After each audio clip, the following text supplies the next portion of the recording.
It's a familiar phrase to reporters at City Hall press conferences, on-topic questions only. And Mayor de Blasio, who promised to be the most transparent mayor ever in the city, seems to say that a lot. We're going to be taking questions on the topics we discussed today. Any other questions on these topics? Happy to discuss that with you tomorrow. I think I was pretty clear. We're talking about the topics here. Those responses all at the same press conference on Monday. Today, Marcia Kramer tried to ask the mayor about several stories making news specifically today, and she was told again to stay on topic. But the outcome, unusual. Marcia. Well, Dana, it's a hot topic at City Hall. Is he transparent or opaque, open or closed, answering questions from the media on topics of concern or just topics that are pre-approved? Those questions are haunting Bill de Blasio today as his press secretary defends her position that reigning in the media is fine and dandy. It started off with Mayor de Blasio's press secretary telling me that asking the mayor questions at a public event, a bill signing, was, believe it or not, off limits to me. She made it a point to sit down beside me and wave me off. You can be here, but we're not taking questions today. Still, I tried. Mr. Mayor, will you answer a question? What about transparency, Mr. Mayor? These days, the mayor only takes questions on topics that have not been pre-approved about once a week, a position I questioned. He vowed to be the most transparent mayor in the history of life. He is being transparent.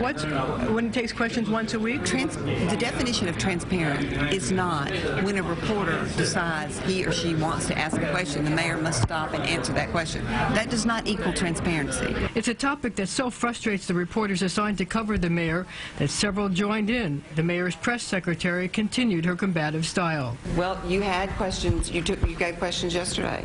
I didn't get any questions. Well, no one ever, not all of you always gets questions, and you know that. Marcia, could you just... No. No. This is a legitimate question. They have legitimate questions, too. To clarify what is going on, this was Mayor de Blasio at a press conference on Monday on fire alarm safety. The question was not on a pre-approved topic. It was about 3 people being killed in a Bronx car crash over the weekend.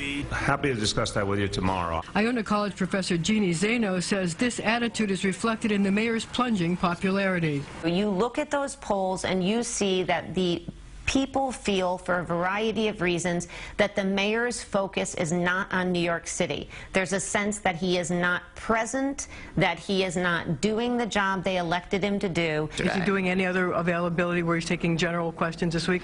He's going to Puerto Rico tomorrow to do the health care rally. He'll be having an avail in Puerto Rico tomorrow. Well, the mayor's press secretary also insisted that Mayor de Blasio was modeling his press conferences after Mayor Bloomberg's. She said he only took 4 or 5 off-topic questions and limited his availabilities. So I went back and fact-checked, and his aides were saying that Bloomberg had press conferences at least 3 times a week where he took numerous off-topic questions, and if a major event happened, Bloomberg added additional question and answer sessions.